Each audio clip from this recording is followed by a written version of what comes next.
Hello everyone, welcome back to my channel Neetu kitchen recipe. तो आज हम बनाने जा रहे हैं पिज़्ज़ा, जिसे हमने घर पर बिना ईस्ट और बिना अवन के बनाकर तैयार किया है और देखने और खाने में ये बिल्कुल मार्केट जैसा है। इसे हम बहुत ही कम टाइम में बनाकर तैयार कर सकते हैं। तो चलिए हम अपनी रेसिपी को शुरू कर लेते हैं। तो पिज़्ज़ा बनाने के लिए सबसे पहले हम पिज़्ज़ा का बेस बनाकर तैयार करेंगे। तो इसके लिए मैंने यहाँ पर एक मिक्सिंग बाउल लिया है। अब हम इसमें 1 कप मैदा डाल लेंगे। तो यहाँ पर मैं 1 कप फुल भरकर इसमें मैदा डाल रही हूँ। साथ में हम इसमें 1 छोटी चम्मच नमक डाल लेंगे। आधा छोटी चम्मच हम इसमें चीनी का पाउडर डालेंगे। तो चीनी को मैंने यहाँ पर पीस कर ले लिया है। साथ में हम इसमें 1 चम्मच बेकिंग पाउडर डालेंगे और आधा चम्मच बेकिंग सोडा डाल लेंगे।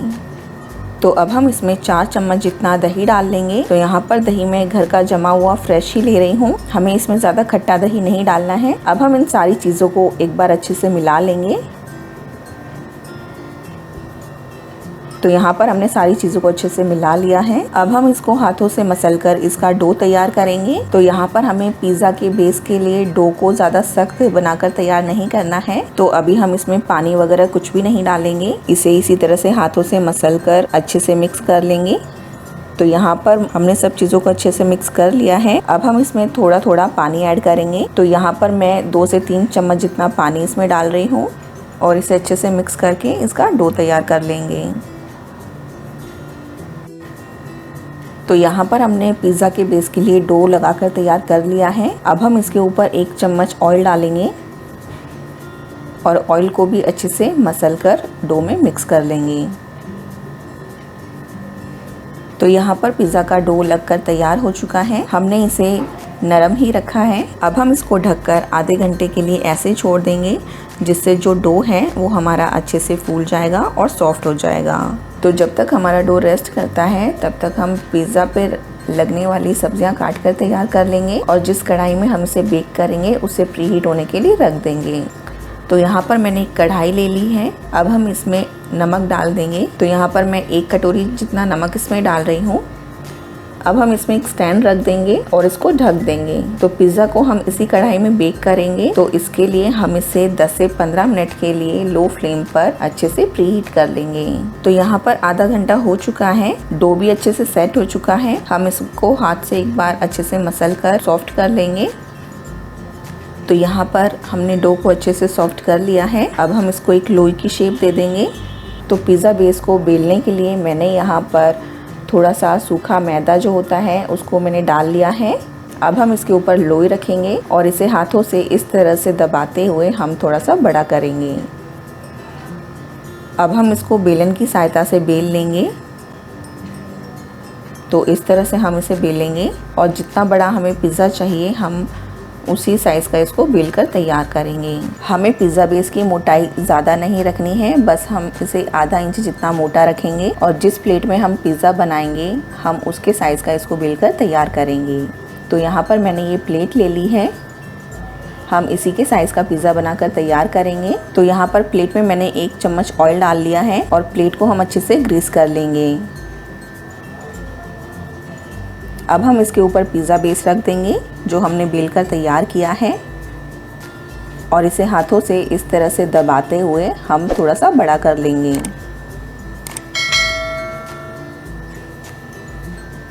तो यहाँ पर हमारा पिज़्ज़ा बेस तैयार है।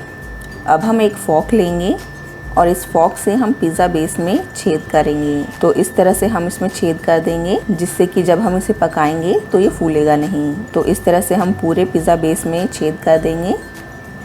तो यहाँ पर हमारा पिज़्ज़ा बेस तैयार है। अब हम इसके ऊपर टॉपिंग्स लगाना शुरू करते हैं। तो अब हम इसके ऊपर सबसे पहले लगाएंगे पिज़्ज़ा सॉस। तो यहाँ पर मैं इस पर 2 चम्मच भरकर पिज़्ज़ा सॉस लगा रही हूँ। इसे हम अच्छे से फैला देंगे।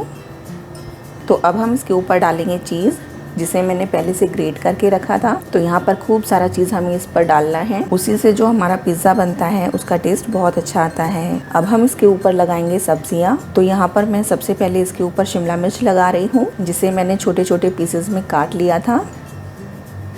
अब हम इसके ऊपर कटा हुआ टमाटर लगाएंगे। तो टमाटर के पीसेस भी मैंने छोटे छोटे कर लिए थे। आप पिज़्ज़ा को अपने अकॉर्डिंग डेकोरेट कर सकते हैं, जैसा भी आपको अच्छा लगे। तो अब हम इसके ऊपर प्याज लगा देंगे, जिसे मैंने स्लाइसेस में काट लिया था। तो यहाँ पर टॉपिंग्स आप अपनी मर्जी से अपने अकॉर्डिंग कम ज़्यादा या कोई भी टॉपिंग्स आप इस पर लगा सकते हैं। तो यहाँ पर मैंने टॉपिंग्स लगा ली हैं। अब हम फिर से इसके ऊपर चीज़ डाल देंगे। तो यहाँ पर मैं इस पर अच्छे से चीज़ डाल दूंगी।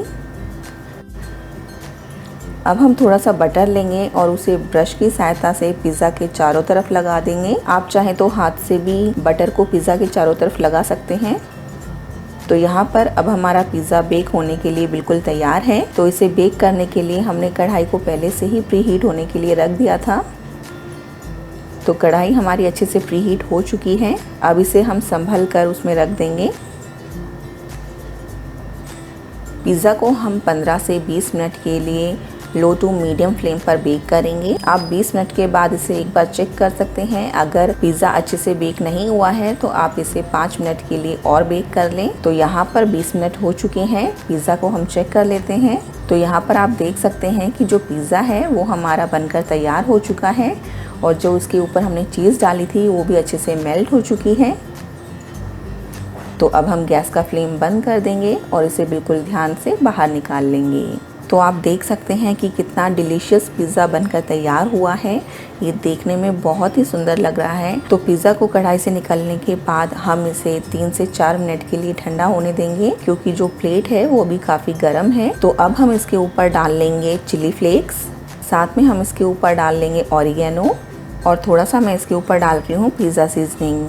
तो आप देख सकते हैं कि जो पिज़्ज़ा का बेस है वो भी हमारा अच्छे से पका हुआ है। अब हम इसको कट कर लेंगे।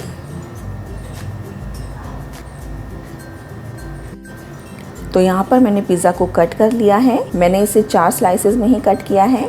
तो आप देख सकते हैं कि पिज़्ज़ा कितना अच्छे से बनकर तैयार हुआ है और खाने में भी ये बहुत यम्मी है। तो आप भी पिज़्ज़ा की इस रेसिपी को एक बार ज़रूर ट्राई करें, आपको भी ये बहुत पसंद आएगा। हमने इसे बिना ईस्ट और बिना अवन के बनाकर तैयार किया है। तो अगर आपको मेरी रेसिपी पसंद आती है तो आप इन्हें लाइक और शेयर करें, और साथ में अगर आप मेरे चैनल पर नए हैं तो आप इसे सब्सक्राइब करें और बेल आइकन दबाना ना भूलें, जिससे आपको मेरी नई वीडियो का नोटिफिकेशन मिलता रहे।